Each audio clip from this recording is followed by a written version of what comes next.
एक बार फिर से आप सभी का बहुत बहुत स्वागत है हमारे YouTube चैनल पे। आज फिर से मैं आप सभी के लिए क्लास 6 साइंस चैप्टर 4 नोट्स, जिसका नाम है वस्तुओं के समूह बनाना।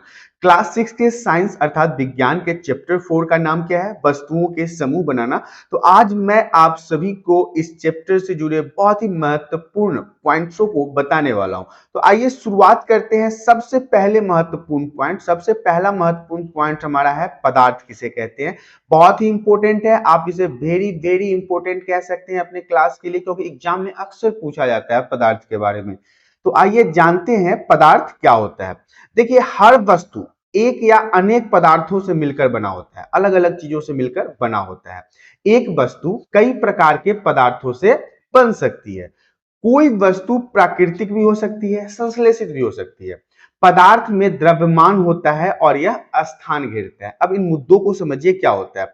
जब भी किसी वस्तु का निर्माण होता है तो वो दो अलग अलग चीजों से मिलकर एक नए वस्तु के रूप में निर्माण हो जाते हैं। पदार्थ कहने का ही मतलब है कि पदार्थ कई अलग अलग वस्तुओं से मिलकर बना होता है। और अगर पदार्थ के प्रकार की बात कर ले तो पहला तो प्राकृतिक होगा, जो मतलब हमें प्रकृति से प्राप्त होता है। दूसरा संश्लेषित है, जो हमें रसायन या फिर मानव निर्मित क्रियाओं के द्वारा प्राप्त होता है। और पदार्थ का जो द्रव्यमान होता है ना, वो बिल्कुल स्थान घेरता है। जहां भी आप रखेंगे तो वो स्थान को घेरेगा। तो इससे आप पदार्थ को समझ सकते हैं।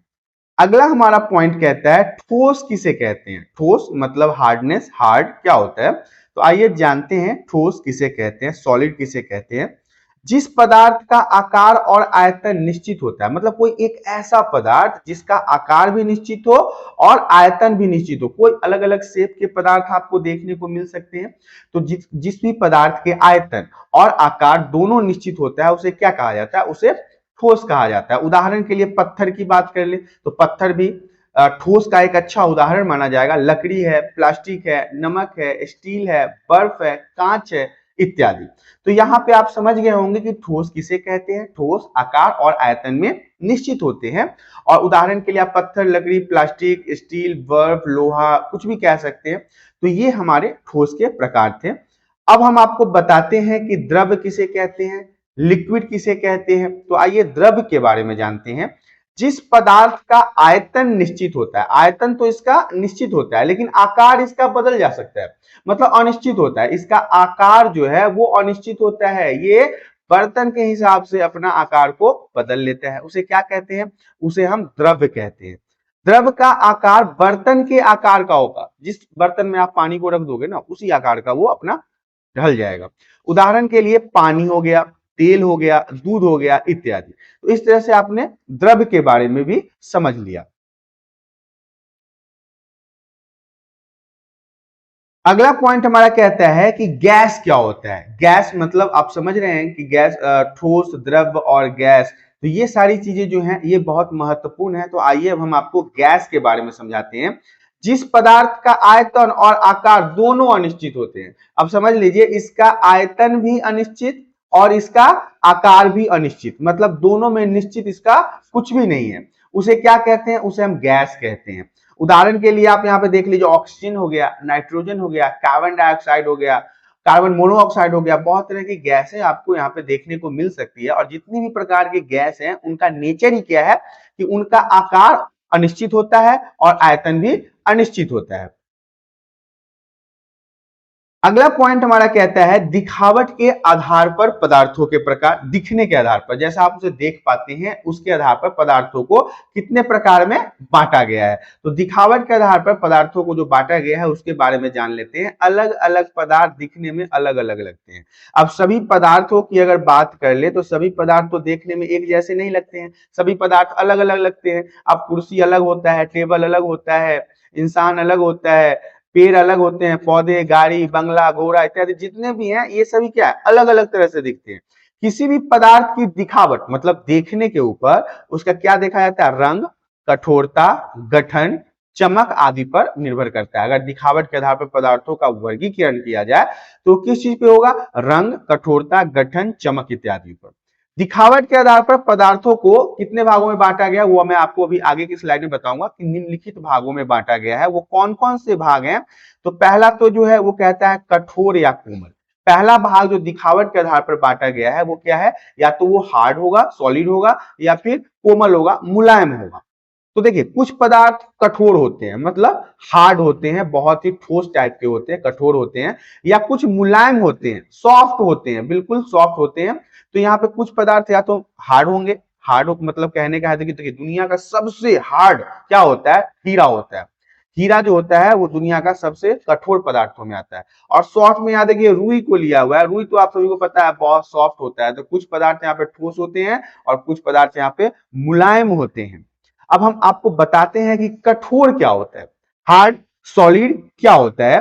तो जिस पदार्थ को आसानी से तोड़ा फोड़ा नहीं जा सकता है, कि आसानी से आप चाहे तो उसे तोड़ दो, आसानी से चाहे तो आप फोड़ दो। हीरा अगर आपके हाथ में दे देंगे तो आप आसानी से फोड़ पाओगे? आसानी से क्या, उसे तो मशीनों से भी बड़े जिद्दोजहद के साथ तोड़ा जाता है।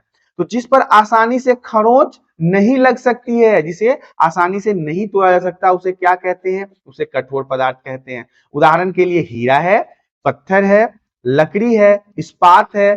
हीरा अब तक का ज्ञात प्राकृतिक पदार्थों में सबसे कठोर है, मतलब प्राकृतिक पदार्थ में जितने भी आते हैं उसमें सबसे ज्यादा अभी तक जो जितनी भी जानकारी हमें प्राप्त है उन सभी में सबसे ज्यादा जो कठोर है वो क्या है, वो हीरा को माना जाता है। उदाहरण के लिए यहाँ पे एक डायमंड का फोटो भी लगाया गया है, आप समझ सकते हैं ये हमारा हीरा है, बहुत ही खूबसूरत देखने में भी लगता है, काफी चमक भी होती है इसके अंदर। और ये दुनिया का सबसे हार्ड कह सकते हैं, सबसे मजबूत प्राकृतिक पदार्थों में एक है। अब हम आपको कोमल के बारे में बताते हैं कि सॉफ्ट चीजें क्या होती है। तो आइए हम जानते हैं कि कोमल क्या होता है।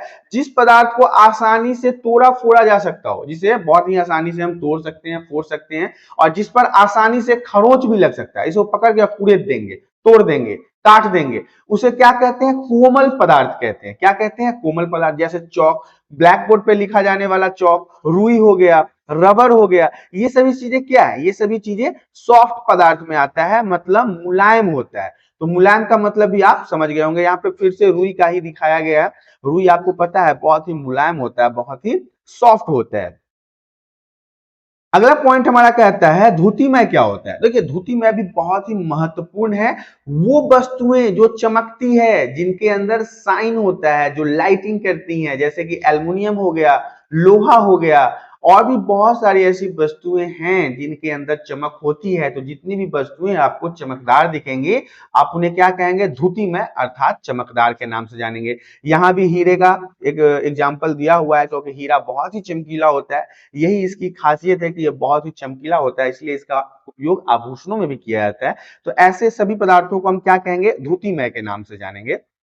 अगला हमारा पॉइंट कहता है रुक्ष क्या है। रुक्ष क्या होता है? तो देखिए जो वस्तुएं खुरदुरी होती है, यानी उभर खावर होती है, उसे रुक्ष अथवा खुरदरा कहते हैं।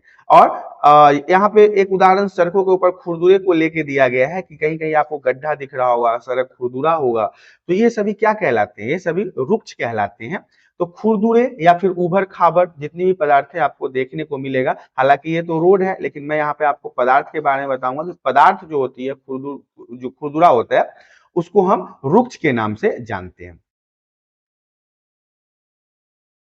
अगला पॉइंट हमारा कहता है विलेय क्या होता है। तो आइए जानते हैं विलेय के बारे में। जो पदार्थ क्या, जो पदार्थ आसानी से बहुत इजी वे में पानी में घुल जाता है उसे हम जल में विलेय या घुलनशील कहते हैं। जैसे आपको पता है कि हमने कुछ पानी ले लिया और पानी में हम क्या डाल देंगे? चीनी डाल देंगे, पानी में नमक डाल देंगे, पानी में फिटकिरी डाल देंगे, तो ये क्या हो जाएगा? घुल जाएगा, पानी के अंदर घुल जाएगा। इसे ही हम विलेय या घुलनशील पदार्थ के नाम से जानते हैं। अब हम आपको बताते हैं अविलेय क्या होता है। तो जैसे विलेय पानी में घुल जाता है, वैसे ही अविलेय पानी में नहीं घुलेगा।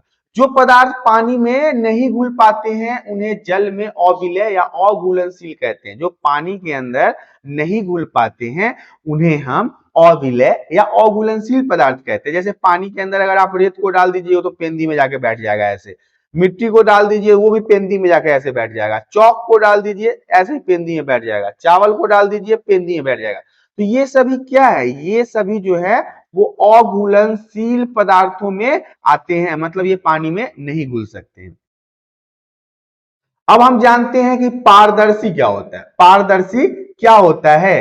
जिस पदार्थ से प्रकाश आसानी से गुजर जाता है, एक ऐसा ऑब्जेक्ट जिस पे यदि हम टॉर्च की लाइट को डालते हैं और वो उस पदार्थ के आर पार हो जाता है, उसे हम क्या कहते हैं, पारदर्शी कहते हैं। पारदर्शी पदार्थ के आर पार साफ साफ देखा जा सकता है, मतलब आप शीशे में, आईने में इस पार से देखो उस पार आपको दिखेगा। उदाहरण, कांच हो गया, पानी हो गया, हवा हो गया, प्लास्टिक हो गया, पतली सीट हो गई, ये सभी क्या है, ये सभी पारदर्शी पदार्थों में आते हैं, पारदर्शी कहलाते हैं। उदाहरण के लिए यहाँ पे आपको बताया गया है, ये हमारे सामने एक मिरर लगा हुआ है या फिर आप कांच का टुकड़ा कह सकते हैं। ये हमारा कांच है जिसके आर पार आपको आसानी से दिखाई देगा, इसलिए इसे क्या कहा जाएगा, पारदर्शी कहला जाएगा। अब हम जानते हैं अपारदर्शी क्या होता है। अपारदर्शी किसे कहते हैं? अपारदर्शी क्या होता है, जिस पदार्थ से प्रकाश नहीं गुजरता है, मतलब एक ऐसा ऑब्जेक्ट जिस पे अगर प्रकाश डालें तो वो दूसरी तरफ जाएगा ही नहीं, उसे हम क्या कहते हैं, उसे हम अपारदर्शी कहते हैं। अपारदर्शी पदार्थ के आर पार नहीं देखा जा सकता। उदाहरण के लिए लकड़ी हो गया, लोहा हो गया, एस्बेस्टस हो गया, ये सारी चीजें क्या है, जैसे ये दीवार ही है, ये क्या है, ये दीवार है, और दीवार के आपके दूसरे तरफ दिखाई दे रहा है क्या, नहीं दिखाई दे रहा है। अगर आपको किसी भी ऑब्जेक्ट या किसी भी पदार्थ के आर पार नहीं दिखाई दे रहा हो तो आप उसे क्या कहेंगे, अपारदर्शी कहेंगे। आइए हम जानते हैं कि पारभासी क्या होता है। पारभासी से क्या समझते हैं, तो कुछ ऐसे भी पदार्थ हैं जिनके अंदर से आंशिक रूप से लाइट गुजरती है, प्रकाश जो है वो आंशिक रूप से गुजरती है। मान लीजिए ये ऑब्जेक्ट है, यहाँ पे इतना सारा लाइट पड़ रहा है, 5-6 किरण, और निकल क्या रहा है, एक किरण निकल रहा है, मतलब आंशिक रूप से निकल रहा है। ऐसे पदार्थ के आर पार धुंधला दिखाई देता है, दिखाई तो देता है लेकिन चीजें साफ साफ नहीं दिखाई देती, ऐसे पदार्थ को हम क्या कहते हैं, पारभासी कहते हैं। उदाहरण के लिए यहाँ पे ट्रेसिंग पेपर है, पतला पर्दा है इत्यादि, ये सारी चीजें वो हैं जिसको हम पारभासी के नाम से जानेंगे। आइए हम जानते हैं कि धातु क्या होता है। धातु किसे कहते हैं, तो जो पदार्थ कठोर होता है, धातु के गुण में सबसे पहला पॉइंट है कि जो पदार्थ कठोर होता है और उष्मा और विद्युत का सुचालक होता है, मतलब धातु से उष्मा और विद्युत जो है वो फ्लो करते हैं, और जिसमें द्युति अर्थात चमक होता है, उसे क्या कहते हैं, धातु कहते हैं। उदाहरण के लिए लोहा, तांबा, सोना, चांदी इत्यादि, ये सारी चीजें क्या है, ये सारी चीजें धातु के अंदर आएगी, मेटल के अंदर आएगी। उदाहरण के लिए यहाँ पे आपको कुछ धातु के टुकड़े दर्शाए गए हैं जिनके माध्यम से आप समझ सकते हैं कि धातु क्या होता है। आइए हम जानते हैं कि अधातु क्या होता है। अधातु किसे कहते हैं, जो पदार्थ भंगुर होता है, जो पदार्थ भंगुर होता है, उष्मा और विद्युत का कुचालक होता है और जिसमें चमक नहीं होती है, अपोजिट है, बिल्कुल धातु के अपोजिट जितनी भी चीजें आप जोड़िएगा वो किस चीज के अंदर आ जाएगा, अधातु के अंदर आ जाएगा। लकड़ी है, कोयला है, प्लास्टिक है, ये सभी अच्छे उदाहरण हैं, ये सारे अच्छे उदाहरण हैं अधातु के। तो पहले तो क्या था, अधातु भंगुर होता है, कभी कभी आपको ये मुलायम देखने को मिलेगा, और उष्मा और विद्युत का कुचालक होता है, इससे इलेक्ट्रिसिटी प्रोवाइड नहीं होती, पास नहीं होती, इसमें चमक भी नहीं होती, इसलिए इसे क्या कहा जाता है, अधातु कहा जाता है। इस तरह से आपने देखा क्लास 6 साइंस चैप्टर 4 जिसका नाम था वस्तुओं के समूह बनाना। इसके जितने भी इंपॉर्टेंट नोट्स थे वो मैंने आप सभी को बता दिए हैं। आशा करता हूं कि आपको ये वीडियो पसंद आया होगा। यदि वीडियो पसंद आता है तो वीडियो को लाइक कर दें। चैनल पे पहली बार आए हैं तो चैनल को सब्सक्राइब करें ताकि इसी तरह के एजुकेशनल वीडियो आपको आसान शब्दों में हमेशा प्राप्त होती रहे। आज के लिए इतना ही, इजाजत दीजिए, हम आपसे फिर रूबरू होंगे अगले वीडियो में। तब तक के लिए धन्यवाद।